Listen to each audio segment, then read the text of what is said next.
Welcome to Scribe Stand. Ako po si Carlos Sacamos with my resident guest Jonas Torado at nandito po ulit tayo sa Smart Araneta Coliseum. Kakatapos na ng coverage namin ng Gilas Pilipinas tune-up game against the Macau Black Bears. Panalo ang national team natin, Brad.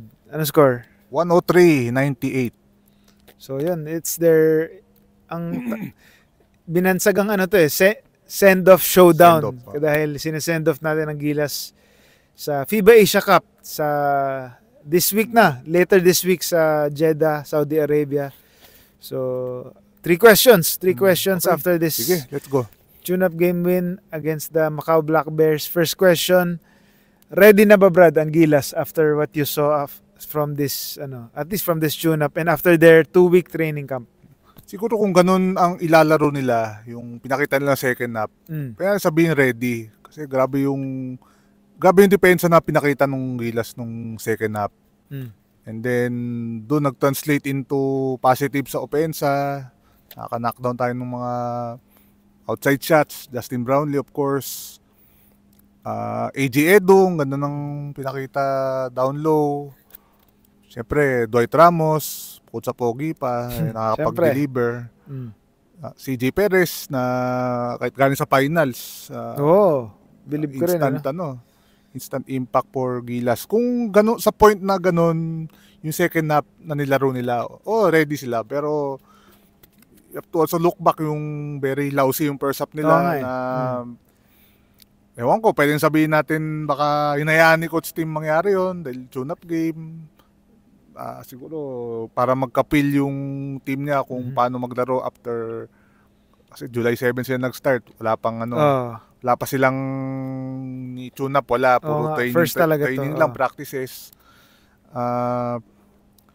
Pero yung the way that na nag-defense sila ng second half, if ganun ang pakita nila on a consistent basis, Kampi ba Asia, pwede sabihin ready.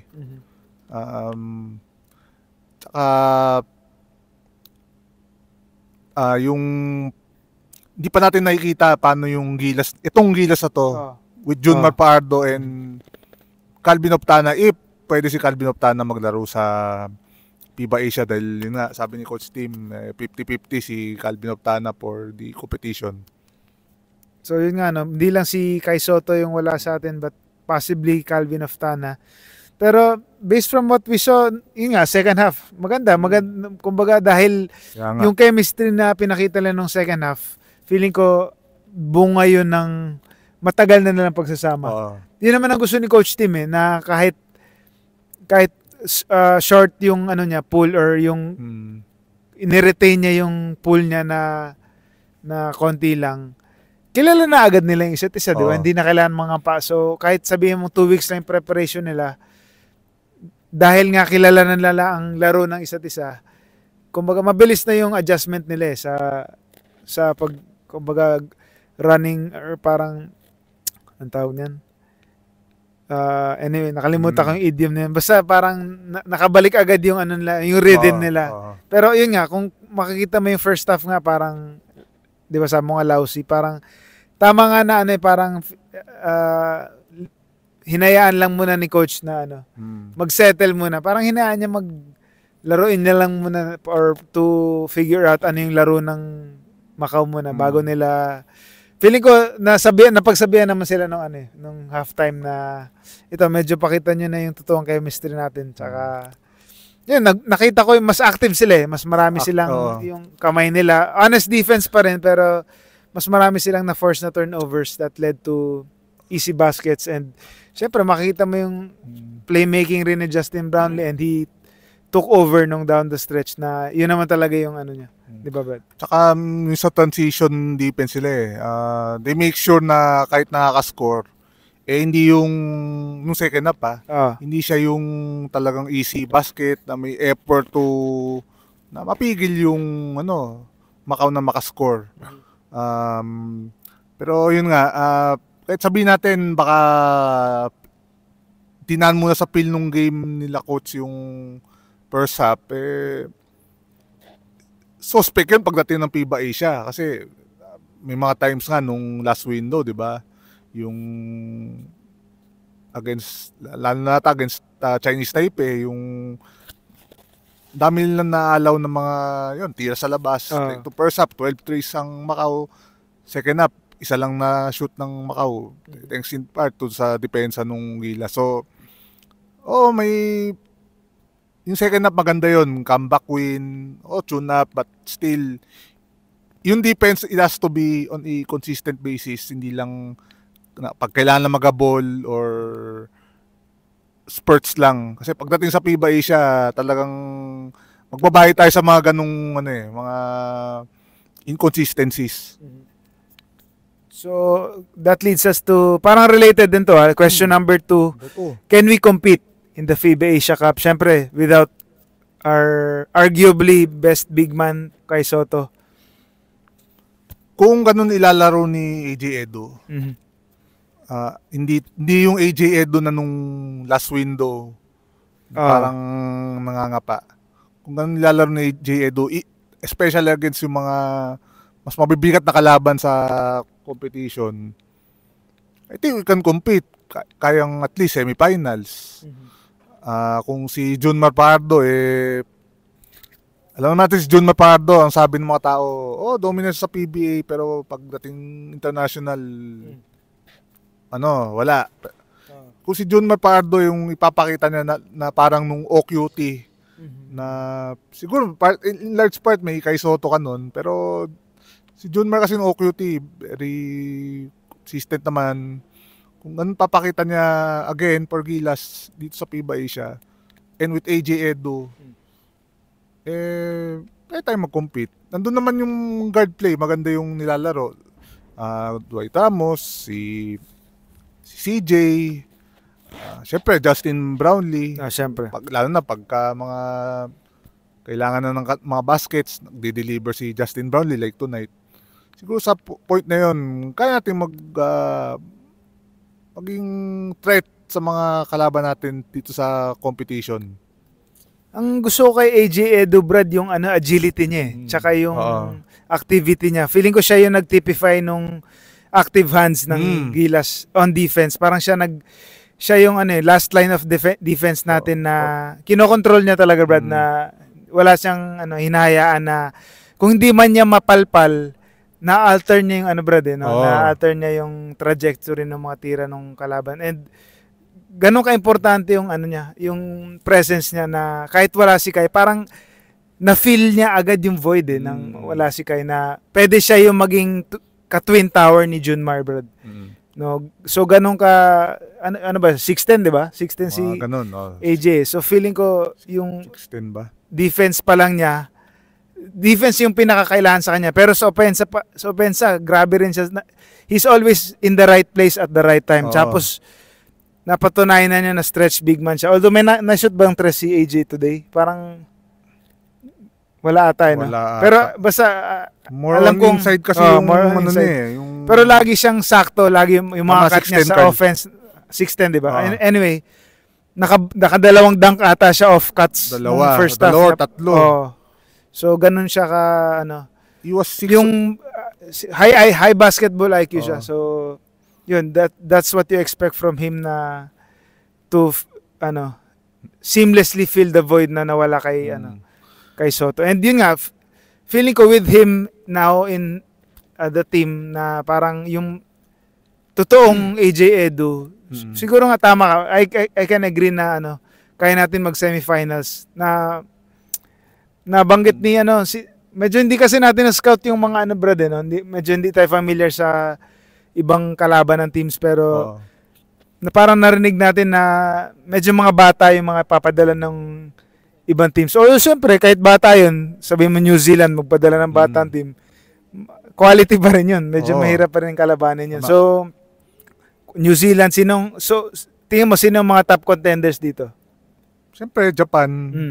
I think they're the best Asian team right now in terms of FIBA competitions. Alam natin tayo ang champion sa Asian Games, but in terms of FIBA, Japan ang parang sila ngayon ng yardstick Then of course, Australia, New Zealand. Alam mo yung dalawang team na yan, kahit hindi yung main team ang ipadala nila, ko-compete pa rin yan. Siyempre, Australia, I think, silang last, no?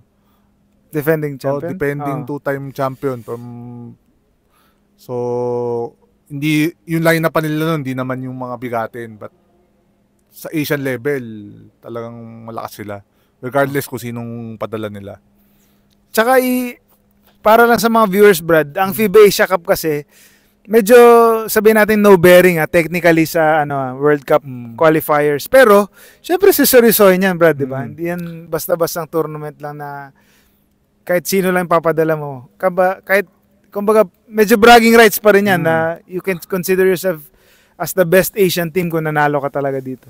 Kasi kung babalikan natin yung dati ang FIBA Asia kasi or explain ABC mo, Brad. Pa. Explain mo. Going back sa ABC, mga panahon ni Kopong-Kopong. Biennial year siya every 2 years. So, pag ganitong taon, minsan qualifier siya for World Cup. Another 2 years, Olympic qualifier. So, mas mataas ang, I think mas mataas ang prestige noon ng FIBA Asia or ABC. Ngayon kasi parang meron ng mga windows yung World Cup qualifiers like November, World Cup qualifiers. Then, syempre World Cup, naging Olympic qualifier na din. And then, dahil doon, yung FIBA Asia, nagmukha siyang walang you're just fighting to become the best team sa Asia sa FIBA. So, kaya siguro yung may narinig tayo, hindi ganun kalakas yung papadalang team sa...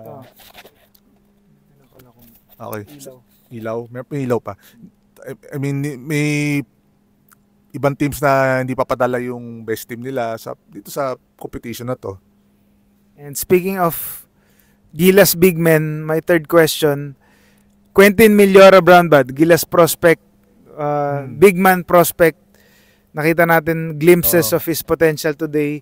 Bagay ba siya sa Gilas? Ako, aminin ko sa mga viewers kasi bihira tayo manood ng UAP So, hindi ako familiar sa laro ni QMB until ngayong gabi. Ngayon ko lang siya nakita. He had 6 points and 7 rebounds. Yung isa doon, may 3 siya. So, pwede pala siyang tumira sa labas. 7 rebounds, so kahit din niyang dumipensa, kumuha ng rebounds. Siguro, pwede siya in terms of, may potential siya to be fit dun sa sistema ni Coach Tim. Alam na natin si Coach Tim, kaya yung pool din niya, syempre, daming nagtatanong, daming nagko-question na bakit ang daming Hinebra. Ako naintindihan ko yan in a sense na kailangan mong meron kang players na pamilya na kagad sa sistema mo instead of kuha ka ng ganito na bagay na yung pinakamagaling. Kasi at the end of the day, ang mga coach siguro gusto nila yung swak sa sistema nila. Kaya ang daming players ng Ginebra. Even sila RJ Barrientos and Troy Rosario, sinama. So, tingin ko with QMB kaya siguro pag tinatanong si Coach Tim, lagi niyang sinasabi, I would love to have him, ganito, ganyan. Siguro may nakikita siyang skills ni QMB na magbabagay dun sa sistema niya. And of course, added ceiling yun. Kasi, pag healthy si Kai, then Junmar, of course, AJ Edu, kung magka-QMB ka, may additional ka na naman na big man. Di ba nga, nung OQT, ang sinabi nung coach nung Latvia, paborito natin siya nung World Cup Sino? Si Luka Bangki. Yan. Na-surprise siya na dun, isa sa mga reason na nalo Gilas dahil dun sa laki nila. So, actually, kung 20-30 years ago, sasabihin mong may matangkad na player ng Pilipinas, hindi lang isa. Parang pipe dreams yun sa atin Pero ngayon, marami na tayong options So, siguro if QMB is part of that, na isa ng malaki, at again, kung swak siya dun sa sistema, yung makaka-contribute siya ng few rebounds, and also outside, pwede siguro.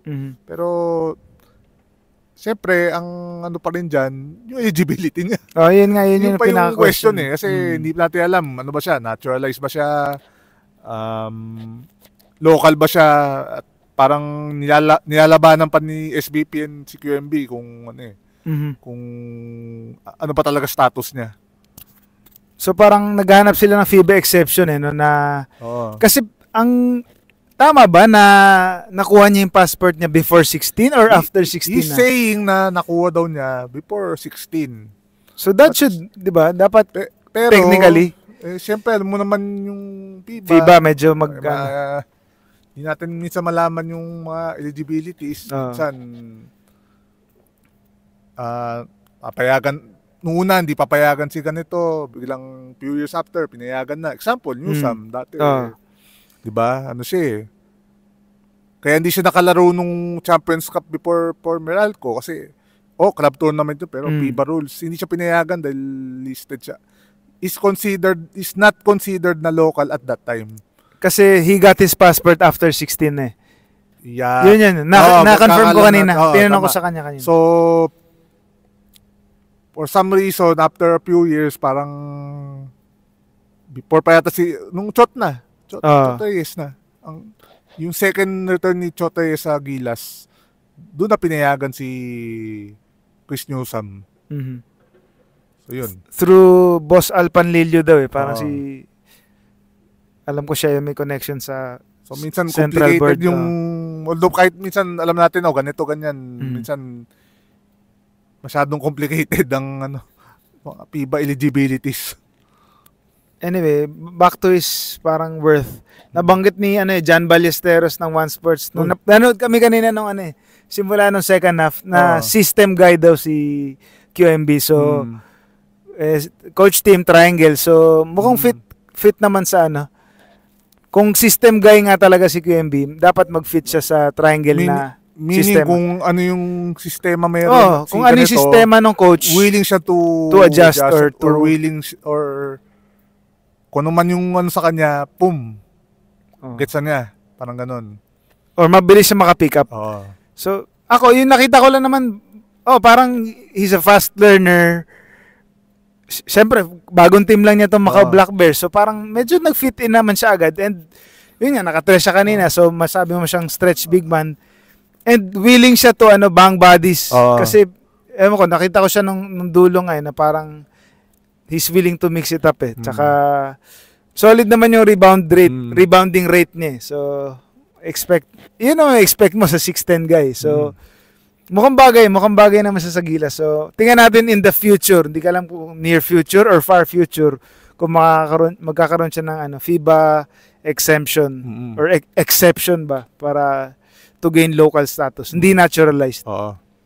So, yun.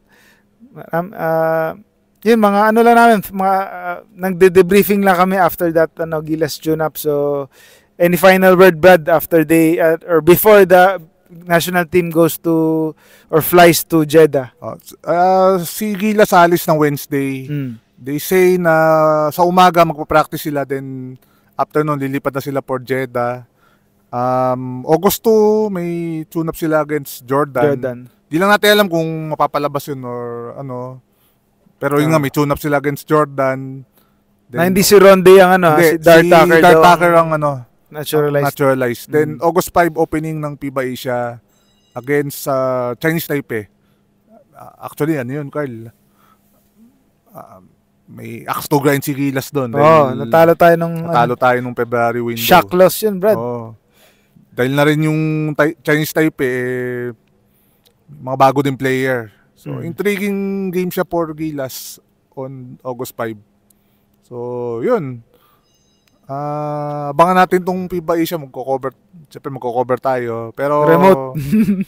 Hindi tayo pupunta. Pero kahit paano, Carl, nakakahinga na rin tayo after tong PBA season, no? Pero syempre, ball is life.